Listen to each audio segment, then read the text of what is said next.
33 ríos se han desbordado en el país y han inundado zonas agrícolas de Guayas y Manabí. En Santo Domingo, habitantes tienen que nadar para llegar a sus casas. Una ley aprobada en la Asamblea sanciona nuevas formas de acoso y violencia laboral, como no respetar el tiempo de descanso y la privacidad personal. El destino de las polémicas reformas correístas al Código Penal, que según la Fiscalía fomentan la impunidad, será seguramente el archivo. El ex juez de la Corte Nacional de Justicia, Merck Benavides, que competía con una abogada correísta, fue elegido nuevo miembro del Consejo de la Judicatura. El presidente Daniel Noboa justificó su decisión de no entregar chatarra militar a los Estados Unidos. Lo cuenta a nuestra aliada CNN en español. Los 2 edificios de Valencia devorados por el fuego que provocaron 10 muertos están en riesgo de colapsar. Los bomberos trabajan en el enfriamiento de las estructuras.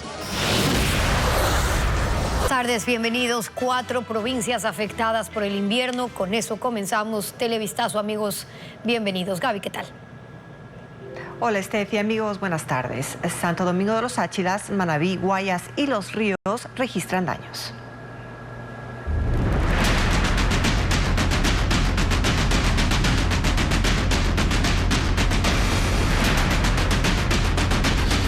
Lluvias se extienden con estragos.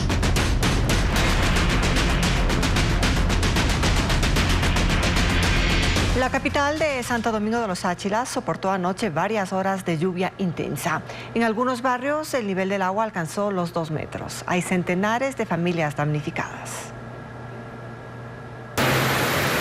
Ya está acá arriba, a veces, acá arriba ya las personas van a sacar sus carros. Esta no fue una inundación más. Los habitantes del barrio El Vergel en Santo Domingo dicen que ha sido la más grave de la que tengan memoria.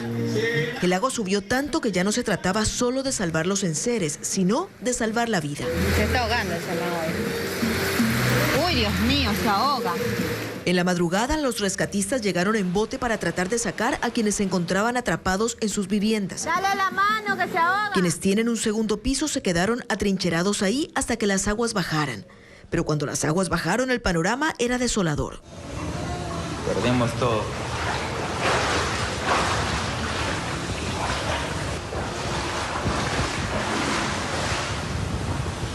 En algunas casas, las personas intentaban inútilmente aferrarse a algún electrodoméstico que no se hubiera sumergido durante la inundación.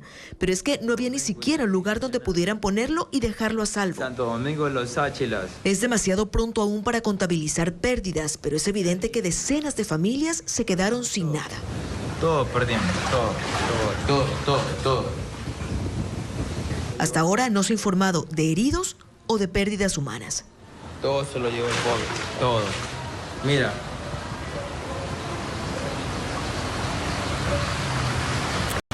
Al menos 33 ríos se han desbordado durante esta semana en Guayas, en Manabí, en Los Ríos y Esmeraldas. En las últimas horas, los afluentes han dejado calles anegadas, familias que no han podido continuar con sus actividades cotidianas. Diego Cuenca describe el panorama que viven las localidades. En el cantón Juján, en Guayas, más de 19.000 habitantes amanecieron inundados porque el río Chilintomo se desbordó. Y aunque su caudal ha disminuido, el agua sigue acumulada en mercados, donde los comerciantes no han podido atender. Y durante esta semana las ventas disminuyeron. Uno de los centros de salud también funciona en medio de la inundación. Y como esto se repite todos los años, los afectados aseguran haber aprendido a convivir con los estragos del invierno. Los habitantes del cantón Jipijapa en Manabí, con baldes intentaban sacar el agua que ingresó a sus viviendas, debido a que el río Paloya se desbordó en medio de una intensa lluvia. La inundación provocó que se cayera una pared del cerramiento de la Universidad Estatal Sur de Manabí. En los sectores anegados no hubo familias evacuadas, quienes además sufrieron cortes de energía. El servicio se restableció en el transcurso del día. Una fuerte lluvia provocó el desbordamiento del estero Tulundrum, en el cantón Montalvo, provincia de Los Ríos. La corriente del agua inundó todo el centro de la ciudad, como la calle 24 de Mayo y la Babahoyo. Según habitantes de la zona, la lluvia duró más de 6 horas y estuvo acompañada de tormenta eléctrica. La iglesia católica del centro también se llenó de agua, cuyo nivel disminuyó en la mañana de ese viernes. Sin embargo, los sectores agrícolas fueron los más golpeados. Obligar a una persona a estar pendiente de su celular o correo electrónico fuera de su horario de trabajo ahora es considerado acoso laboral. Esta es una de las reformas aprobadas por la Asamblea en la ley para erradicar la violencia y el acoso en los espacios de trabajo. Adriana Bermeo con más cambios. Preciada ley, señores, felicitaciones. La Asamblea aprobó por unanimidad la ley para erradicar la violencia y el acoso en los espacios laborales. Contempla reformas al Código de Trabajo y a la Ley de Servicio Público. En términos generales, la norma considera como violencia y acoso todo tipo de comportamientos que puedan causar daño físico, psicológico, sexual, económico, político o digital, incluidas las amenazas, que ocurran por una sola vez o de manera repetitiva y que enfrenten al trabajador a situaciones de maltrato y humillación, incluso si se propician en redes sociales. Entre los cambios más importantes se incluyen sanciones a empleadores que obliguen al trabajador a estar pendiente de su celular, de correos electrónicos o mensajes fuera del horario laboral. El irrespeto al tiempo de descanso, permisos y vacaciones del trabajador privado o servidor público, tanto en el trabajo presencial como en el teletrabajo, así como la privacidad y la intimidad personal y familiar. El empleado que sea víctima de acoso laboral deberá notificar al Ministerio de Trabajo. Un inspector realizará la investigación y definirá sanciones pecuniarias, disculpas públicas de los agresores y medidas de protección para el afectado. En los casos en que no se identifique a los responsables de violencia en redes sociales, como medida de reparación, se dispondrá que en estos medios se emita un comunicado que dejará constancia de que se trata de un presunto caso de acoso.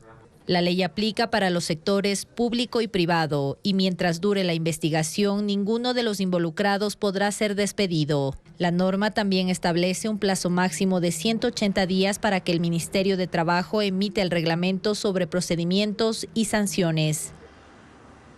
El archivo de las reformas al COIP se consumará en los próximos 60 días ante la falta de acuerdos entre las bancadas. Cada bloque tuvo una postura diferente que obstaculizó la posibilidad de aprobar alguna parte de esa propuesta.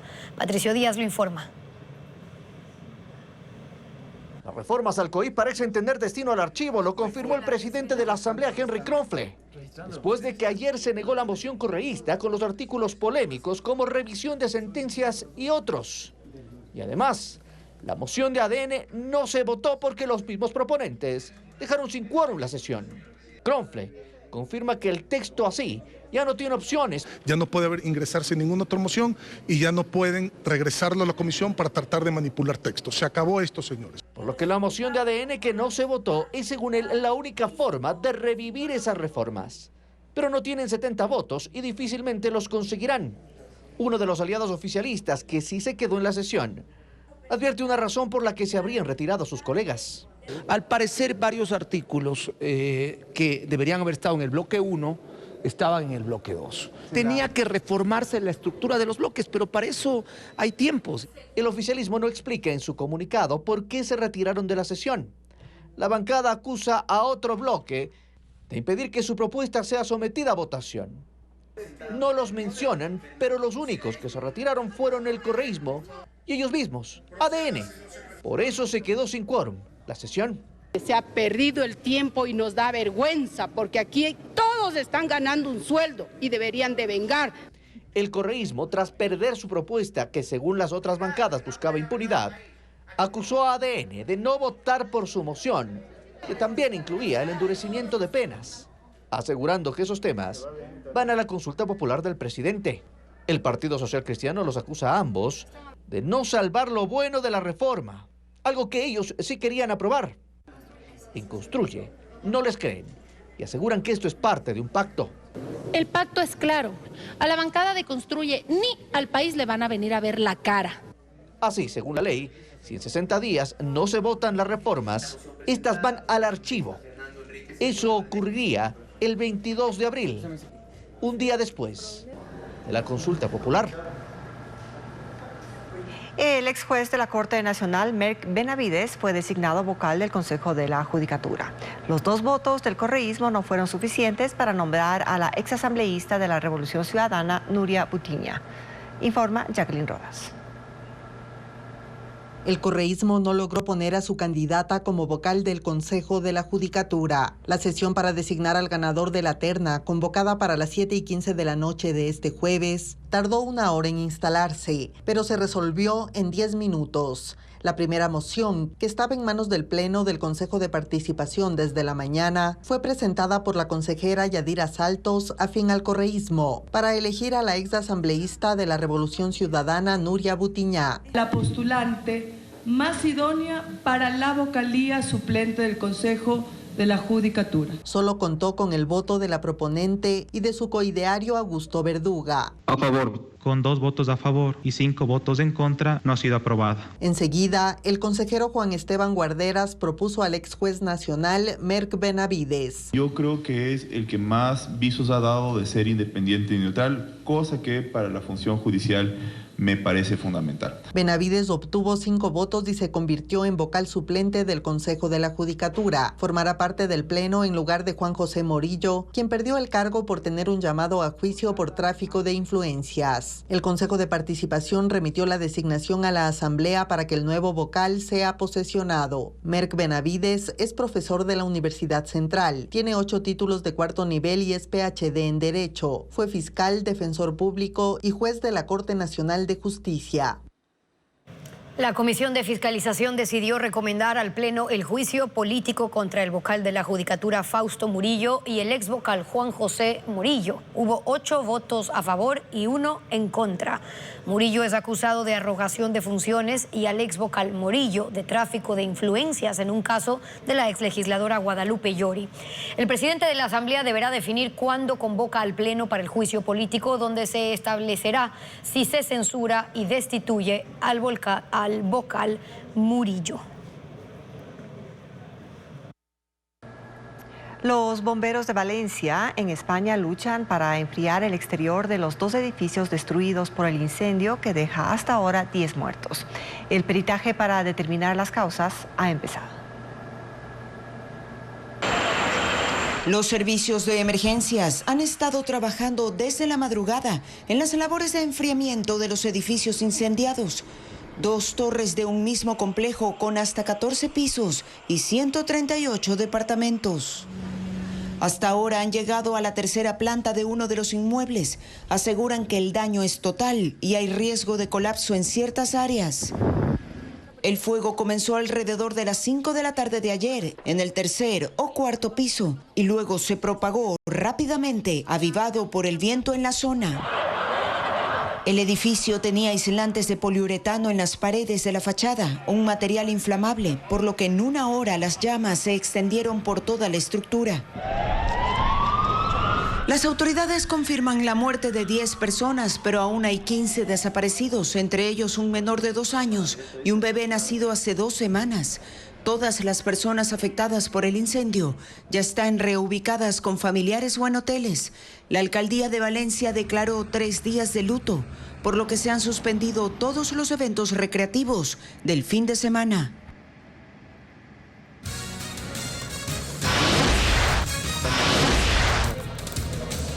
El Seguro Social recibirá menos recursos del gobierno. ¿Y cuáles servicios del IES serán los más perjudicados? Conózcalo luego del corte.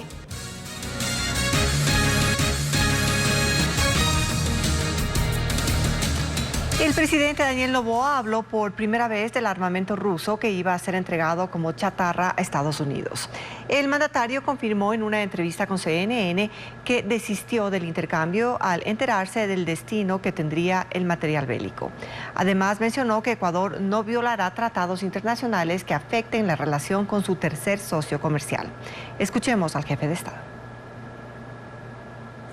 Originalmente se iba a dar chatarra, del cual los Estados Unidos legalmente la podía obtener, y después de eso, basado, sin violar ningún acuerdo internacional, se lo iba a redistribuir.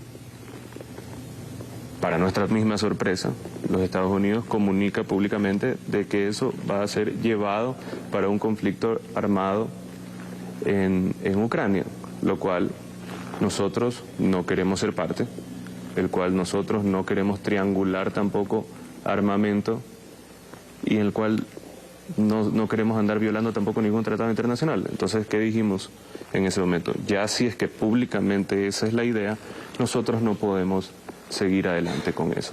También Rusia es nuestro tercer socio comercial. Y en ese caso particular sí tendrían la razón, ya que estaríamos triangulando armamento y eso no lo vamos a hacer. Pero eso venía desde el gobierno de Lazo y le quedó a ustedes. Eso fue firmado en el gobierno de Lazo. ¿Sí? Eso fue firmado en el gobierno de Lazo, pero el mensaje en el cual fue muy reciente, el que ese equipo iba a ser llevado a Ucrania, no era algo en que nosotros estamos de acuerdo. 3 presos del pabellón de máxima seguridad se fugaron de la cárcel de Cotopaxi y según la policía escaparon en la madrugada del miércoles, pero solo ayer durante el conteo se notó su ausencia. Los presos desprendieron la protección de una ventana, bajaron por allí con sábanas. Entre los fugitivos hay 2 condenados por asesinato. El control de la cárcel de Cotopaxi está en manos de los militares.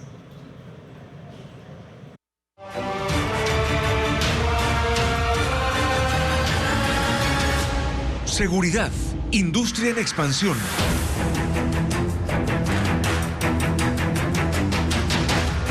La seguridad armada privada en carreteras también está en auge. Ahora se conforman grupos para evitar los secuestros y las empresas de seguridad proporcionan servicios de perros antidrogas y polígrafos para impedir que la carga sea contaminada con cocaína. Informa Merlin Ochoa. El reclutamiento de bandas narcodelincuenciales para contaminar contenedores con cocaína incrementó el servicio privado de perros antidrogas. Están adiestrados para revisar cada parte de los camiones antes de que las empresas exportadoras carguen los productos y también inspeccionan los contenedores que llegan al país. Estos procedimientos pueden costar de $300 a $600. El presidente de la Cámara Nacional de Seguridad dice que en el 2020 solo existía una empresa que daba este servicio. Ahora están registradas 10. Estos perros se usan para todo tipo de exportación y también algunos lo han hecho para importación. Porque ¿qué se importa? Se importa dinero. El dinero que viene a pagarse la droga que se exportó. Usted tiene vínculos delictivos con las bandas delincuenciales y grupos terroristas de este país? No. Otro servicio en auge es el polígrafo. Las exportadoras buscan evitar que personas infiltradas del narcotráfico ingresen y así reducir la fuga de información. El valor mensual supera los $2,000. Según el INEC, por el servicio de detección de mentiras, en el 2020 existían 88 negocios que generaron $10,900,000. 3 años después, 2023, subió a 115 el número de compañías que generaron $16,028,000 de ganancia. Un tercer servicio son los convoy para el traslado de los contenedores. Pueden ir 3 con 4 uniformados que son monitoreados desde un circuito de cámaras y GPS. Las empresas destinan del 15 al 35% de su presupuesto a este tipo de seguridad. Por ello, desde finales del 2023, las compañías exportadoras se están agrupando para crear, entre 3 o 4, una empresa de seguridad. Implementan bajo sus necesidades sus propias normas, su propia operatividad, implementan seguridad electrónica. Estas nuevas compañías dan servicios a toda la cadena logística de exportación, desde la vigilancia de los bienes hasta el traslado de la carga a los puertos.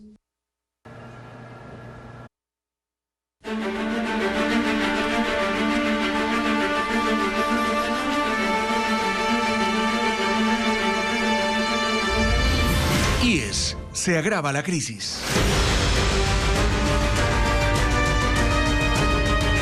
El Seguro Social recibirá menos recursos del gobierno central según la Proforma 2024 y esto afectará directamente los servicios de salud y en mediano plazo a los fondos de pensiones. Diego Puente con los detalles. La deuda del gobierno con el IES se acumula y los problemas crecen. Este año hay un desfase de 567 millones de dólares en el presupuesto, entre lo que pide el Instituto Ecuatoriano de Seguridad Social y lo que el gobierno otorga para cubrir el Fondo de Invalidez, Vejez y Muerte. En una resolución del IES del pasado 1 de febrero, se indica que en caso de que el Estado no contribuya con la totalidad de los valores solicitados, el IES puede recurrir a las desinversiones y esto tendrá efecto a mediano y largo plazo. Ha venido descapitalizándose y desinvirtiendo lo que tiene, por ejemplo, en el banco del BIES. Entonces, es una práctica. Evidentemente no es lo saludable, evidentemente no es lo sano. El IES calcula que estas desinversiones sumen 1.408 millones de dólares. No tiene garantías de que el Estado le pague incluso lo presupuestado. Por eso lanzó otra alerta. Le tocaría aumentar la desinversión, lo cual comprometería seriamente la sostenibilidad de los fondos prestacionales. El caso se puede agravar. El IES informó que este año el Estado no incluyó dentro de su proforma valor alguno para el seguro de salud individual y familiar. Que desde ya tienen problemas con el pago a prestadores. Clínicas, fundaciones, están con ese problema de que no reciben pagos del IES y lo que están obligándoles es a cortar el servicio de suministro de las prestaciones o de las derivaciones médicas al IES. Esto se suma a los problemas de faltas de insumos y medicinas que denuncian los afiliados. La deuda del gobierno con el Instituto Ecuatoriano de Seguridad Social se incrementará en 1.313 millones de dólares. El presupuesto general del Estado de este año evidencia que el gobierno entregará apenas el 65% de los recursos requeridos por el IES. Esto en medio de la insostenibilidad del sistema de pensiones. En el 2024, la ya advertida crisis del Instituto Ecuatoriano de Seguridad Social se extiende. La evidencia está en las cifras. La proforma presupuestaria 2024 señala que se destinará al IES por concepto del 40% del aporte para el Fondo de Vejez, Invalidez y Muerte, 2.154.16 millones de dólares. Y por otros rubros, 238.78 millones más. En total, el gobierno le dará al IES 2.392.94 millones de dólares. Aquí es donde se configura un problema que no es menor, porque en el presupuesto del IES consta que requieren en aportes estatales 3.706.20 millones de dólares. La diferencia entre lo requerido y lo asignado genera un descalce de 1.313.26 millones de dólares. En el 2023, una comisión gubernamental determinó la inviabilidad del Fondo de Invalidez, Vejez y Muerte bajo el actual sistema. De hecho, señaló que si no hay reformas estructurales, se quedará ese fondo sin dinero para pagar pensiones en el 2027.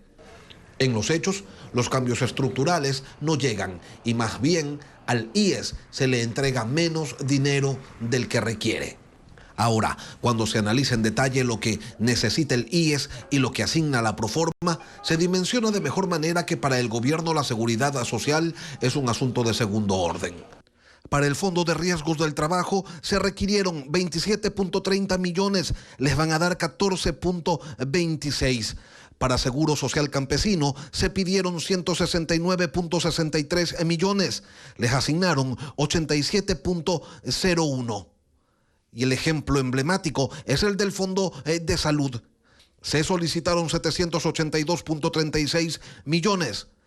El gobierno en la proforma determinó que no les va a dar nada. La proforma para ese rubro contempla cero. Ante esa situación, el IES ya tiene un plan B: desinvertir, comerse el patrimonio. Mañana se cumplirán 2 años desde que el presidente ruso Vladimir Putin ordenó la invasión militar a Ucrania sin que existan señales de que la guerra terminará pronto. Los combates se han intensificado después de que ambos ejércitos hicieran lentos avances tanto en la ocupación de territorios como en la recuperación de zonas invadidas. Tenemos un informe de Celia Mendoza, periodista de Voz de América desde Kiev para Ecuavisa. A pocas horas de que se cumpla el segundo aniversario de la invasión a gran escala de Rusia contra Ucrania, se han intensificado los ataques en las zonas de batalla, en especial en el este del país, entre ellas Kherson, donde se registraron bombardeos, así como ataques con misiles. De acuerdo a las fuentes oficiales ucranianas, algunos civiles habrían resultado heridos y otros habrían muerto durante la noche de ayer. Esto se da mientras el presidente Volodymyr Zelensky aprovechó una vez más para reiterar su mensaje al Congreso estadounidense acerca de la importancia de que se aprueben los $60.000 millones en fondos que ha pedido la Casa Blanca para seguir apoyando a las fuerzas militares de Ucrania, diciendo que ya se están viendo las consecuencias en las trincheras donde están muriendo los soldados ucranianos. El Reino Unido, por su parte, anunció en las últimas horas que entregará 200 tanques antimisiles para ayudar en esta lucha que continúa mientras Rusia parece estar fortaleciéndose en algunas zonas del territorio ucraniano. Durante los próximos días se espera que altos líderes de diferentes naciones lleguen hasta aquí. Se reunirán este domingo en una conferencia para hablar acerca del futuro de Ucrania. Informó Sila Mendoza de La Voz de América desde Kiev para Ecuavisa. El actor Jaime Bonelli, reconocido por el programa Pasado y Confeso, falleció en Ecuador a causa de un cáncer de pulmón. Amigos y familiares confirmaron la lamentable noticia en redes sociales. Jaime Bonelli, actor y dramaturgo, falleció el jueves tras ser diagnosticado de cáncer de pulmón hace algunos meses. Pese a los tratamientos médicos del intérprete de proyectos importantes en televisión como Pasado y Confeso, obras teatrales del Quijote, La Celestina, Sé que vienen a matarme y Los Angurimas, muchos de estos proyectos se cristalizaron en Ecuavisa. Fue despedido en un sentido homenaje por familiares y amigos. Bonelli nació en Cali, Colombia, en 1944 y vivió en Ecuador la mitad de su vida. Durante los 60 estudió en la Escuela de Teatro Experimental de Cali, de la mano del gran dramaturgo y director del teatro Enrique Buenaventura. El trabajo de un actor es comprender a los personajes, meterse en ellos, conflictuarse con ellos, vivir con ellos. Uno de sus aportes más importantes fue en el grupo Casa Cultural dirigido por Benjamín Carrión, en el que lideró el proyecto El Galpón de las Artes, en el Valle de los Chillos en Quito, un espacio para el montaje de obras clásicas y nuevas. Evaristo, gracias por estar con nosotros también aquí, acompañándonos en este sueño, en este galpón, en este escenario. En redes sociales, amigos y familiares confirman su lamentable partida y resaltan las 5 décadas de trayectoria entregadas al arte.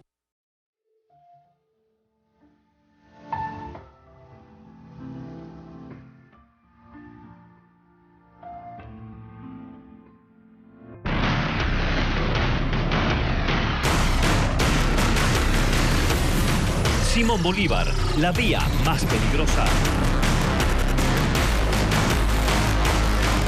En apenas 2 meses del 2024, la avenida Simón Bolívar en Quito ya registra 37 graves accidentes de tránsito que contabilizan 7 muertos y 21 heridos. ¿Cuántos vehículos circulan por esta ruta cada día? Hernán Higuera tiene un reporte. La bulla de los pitos y la velocidad infunden miedo. Vértigo.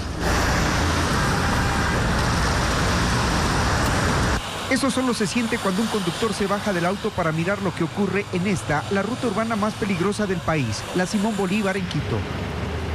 La Secretaría de Movilidad del municipio capitalino, que tiene a cargo la vía, ha identificado 5 tramos de los 55 kilómetros donde los accidentes son recurrentes. Esta recta, que nace del intercambiador de Carapungo, anticipa a una curva donde las velocidades llegan incluso a los 80 y hasta 100 kilómetros por hora.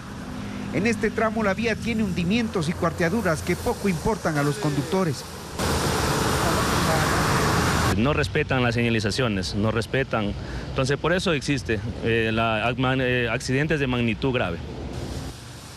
El redondel de Zambis es otro de los puntos del caos en horas pico, porque allí, por ejemplo, desaparece la ley y sobre la señal de ceda el paso se impone el peso y el tamaño del vehículo. Es común que un bus se abalance sobre un auto pequeño, como ocurrió mientras filmamos. Imagínense una furgoneta contra un bus. Sí, iba con una persona pequeña, un niño, o sea, es irresponsable. La curva de Guápulo es otra de las zonas críticas. El clima en contra, radar activo, asfalto resbaladizo y presencia de neblina no logran frenar a los avesados conductores que con sus peligrosas maniobras causan accidentes. Estos dos jóvenes volcaron y sobreviven para contarlo.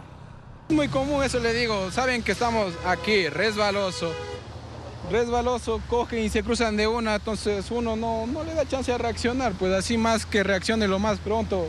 Mire, por no causar un accidente, yo por no irme encima de los otros compañeros, me pego la cuneta, pero vean. 2 kilómetros más arriba está el intercambiador de la Ruta Viva, la que conduce al aeropuerto de Quito. De bajada, el peligro se siente, porque los conductores aprietan el acelerador. La señalética está colocada por la Agencia Metropolitana de Tránsito y es ignorada al punto de convertirse en un riesgo. Por ejemplo, para este tráiler que casi no alcanza a frenar. Estuvo a punto de causar una tragedia.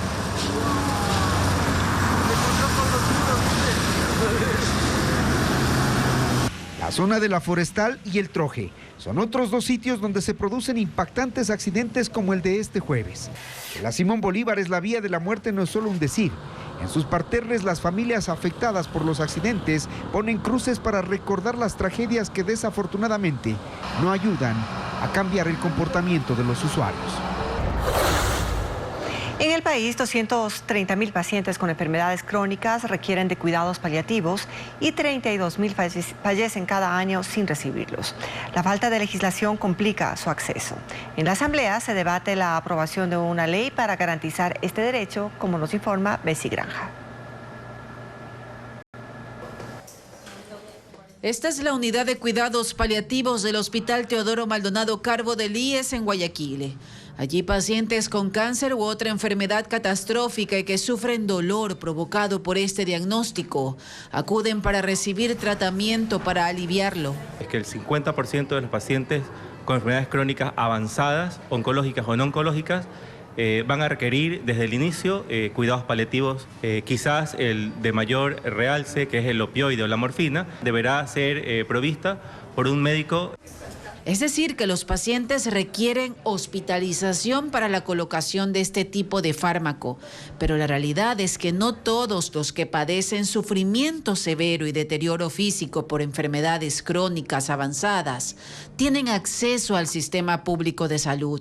Lamentablemente, el Ecuador, apenas el 3.5% de la población tiene acceso a cuidados paliativos. Por lo tanto, no tienen este acompañamiento, no tienen los medicamentos necesarios para controlar el dolor y otros síntomas que podrían presentar. En el país, 230.000 enfermos requieren cuidados paliativos.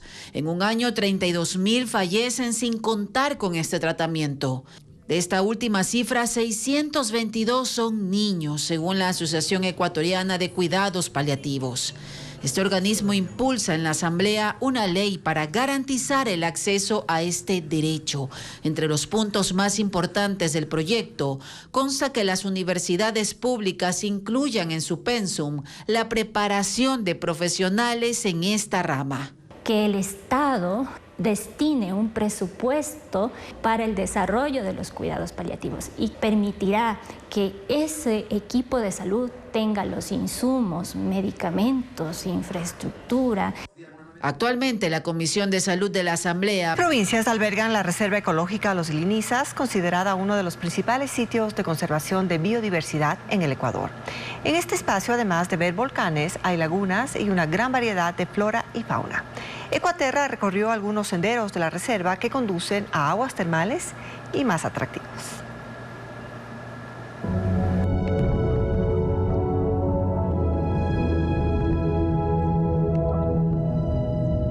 Estos dos gemelos, los Ilinizas Sur y Norte, son solo el abrebocas a una de las zonas más diversas del país.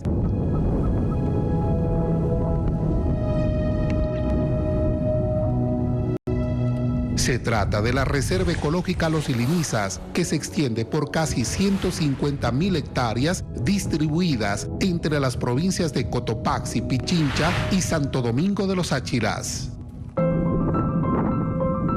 Se divide en dos áreas, la zona baja y la alta. Un equipo de Ecuaterra recorrió esta última, que aunque solo comprende 800 hectáreas, alberga sus mayores tesoros naturales. A 4.700 metros de altura sobre el nivel del mar, en medio de los dos nevados, se localiza la laguna Verde Esmeralda, rica en minerales como arsenio y azufre. Avanzar.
De polilepis, también conocidos como árboles de papel.